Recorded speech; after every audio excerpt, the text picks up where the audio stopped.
I want to talk today about the difference between being nice and being kind. And some of us may not even realize that there is a difference. Some of us might think that we're being kind when actually we're being nice. So first of all, what is kindness? I would define kindness as behavior, which also includes speech, that is arising from empathy and compassion. And we'll go into that a little more further on, but just to have this basic definition is good for now. So then, what does it mean to be nice? I'm sure that most of us, when we were children, we were told to be nice, which meant don't do anything that might upset someone. And of course, we learned what was and wasn't acceptable whenever someone told us that wasn't very nice. Or perhaps you can remember a time when you were told to apologize to someone, and you said that you were sorry, even though you weren't. That's essentially what it means to be nice. To be nice means to behave in a way that is pleasing to others, even though it may not be sincere. And that's really the significant difference, because kindness is sincere. Kindness is coming from genuine care and compassion, whereas niceness is essentially pretending to be kind, behaving in a way that appears to be kind but actually isn't. And so kindness and niceness can often be indistinguishable by outer appearances. Now, sometimes you can tell when someone is being insincere, but sometimes it's very difficult to know. Sometimes even the person themselves doesn't even know that they're being insincere because the behavior has just been conditioned in us. We're not always conscious of it. And so you really have to become more self-aware and to take notice of your intention. Kindness arises from a genuine concern for others, whereas niceness is arising from concern for ourselves. We're nice because we want others to accept us. We want others to like us. We're nice because we don't want to experience the discomfort of conflict or the possibility of rejection.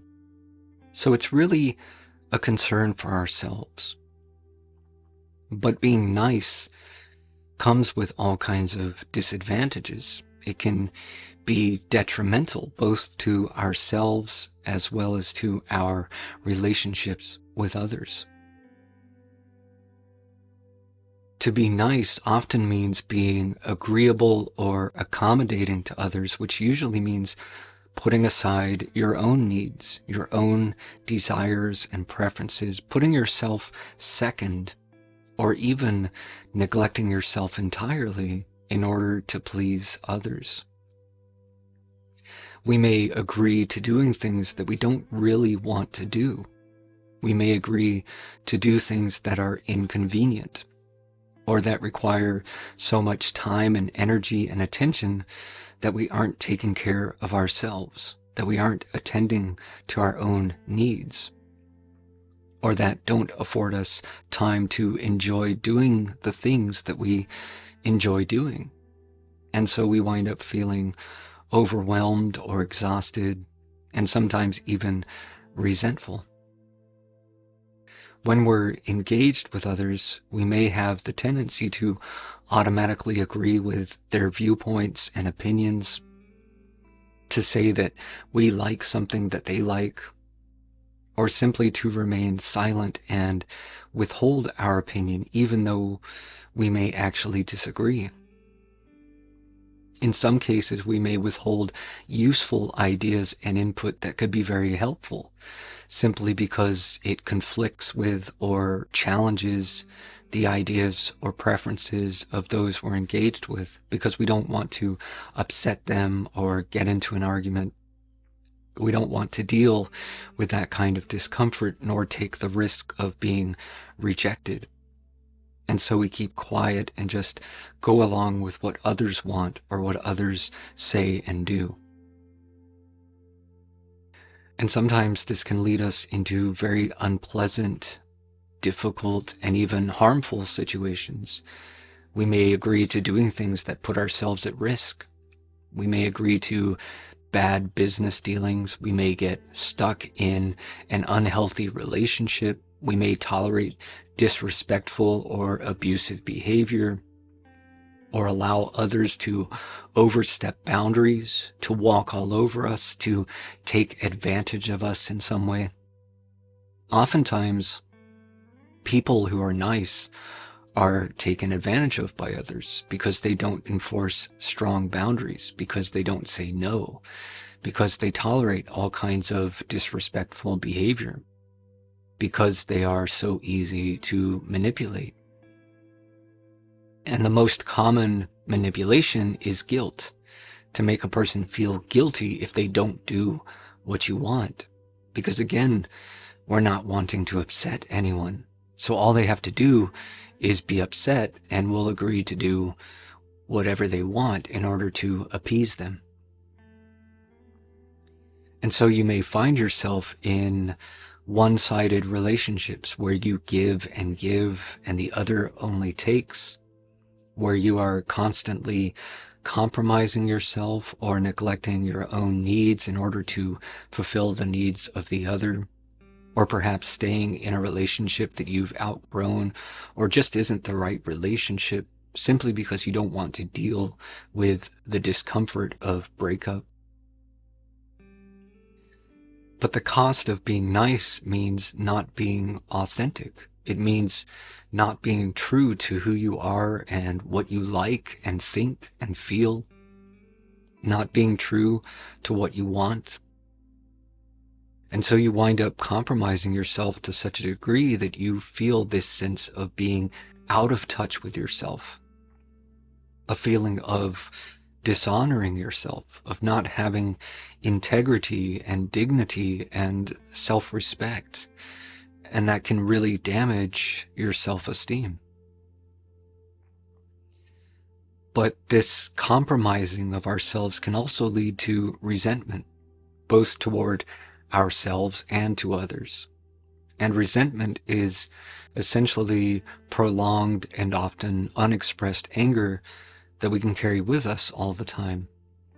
And not only does it tend to make our lives miserable, but it can sometimes find expression through passive-aggressive behaviors, which means we're doing things that are unkind, but in a very subtle way.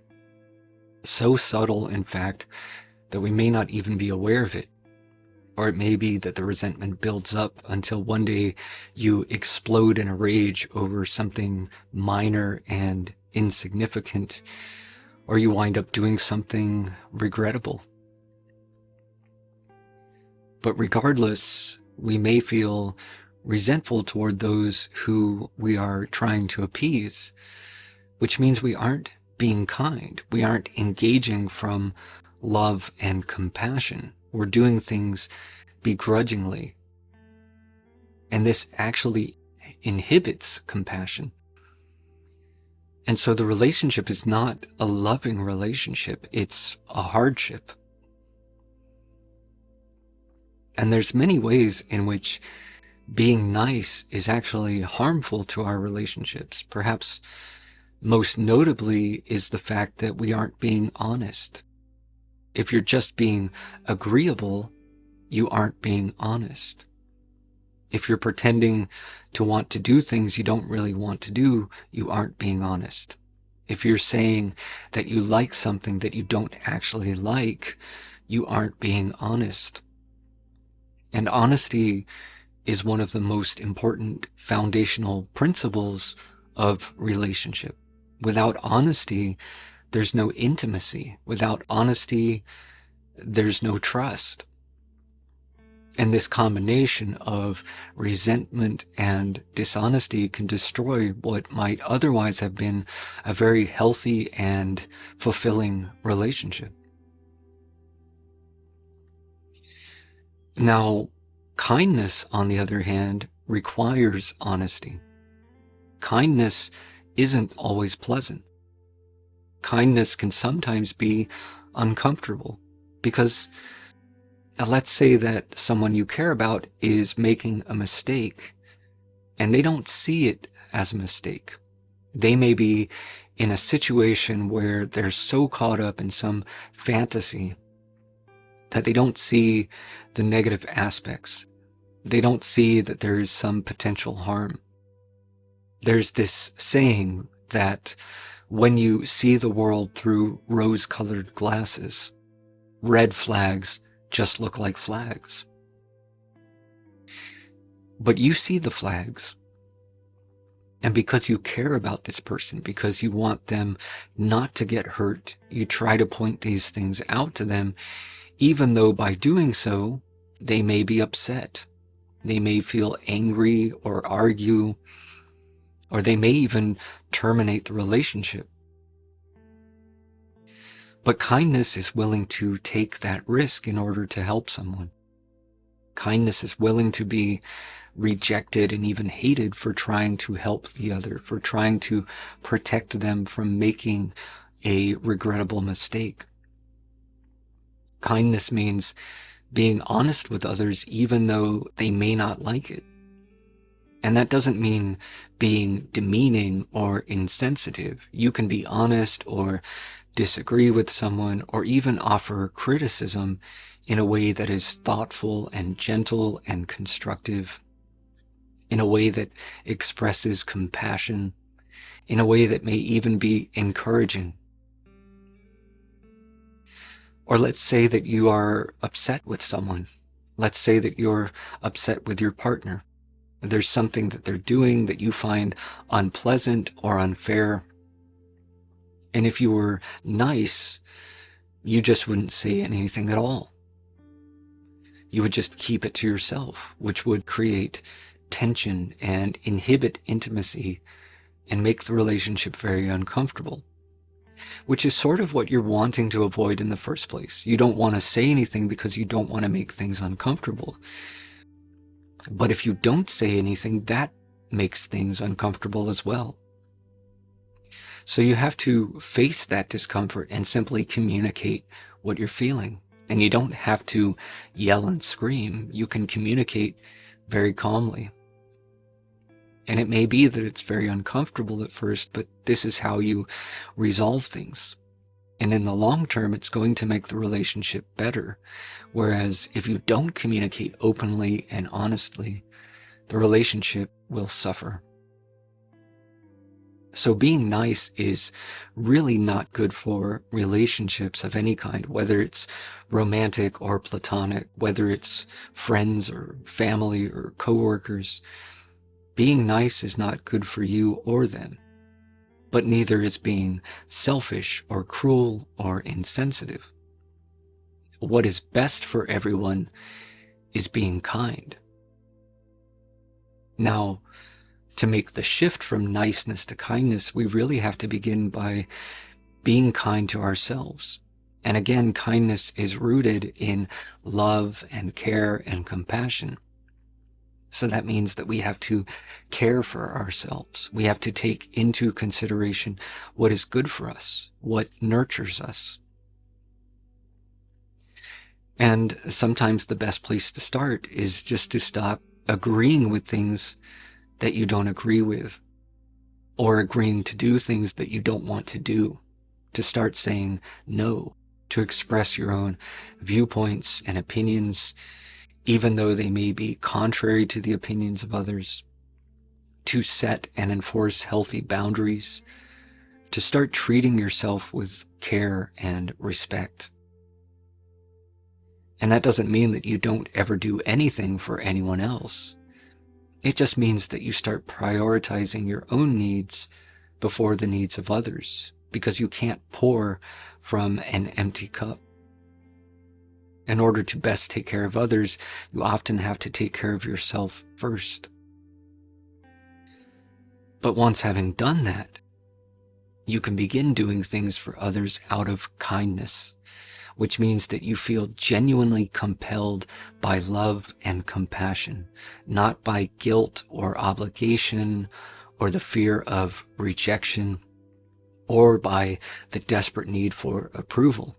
You feel motivated to do things for others because you really care about them. And when you act in kindness, you don't feel resentful. Much of the time you feel joyous. When you act in niceness, you tend to feel depleted, whereas when you act in kindness, you tend to feel fulfilled. So my advice is this: don't be nice, be kind.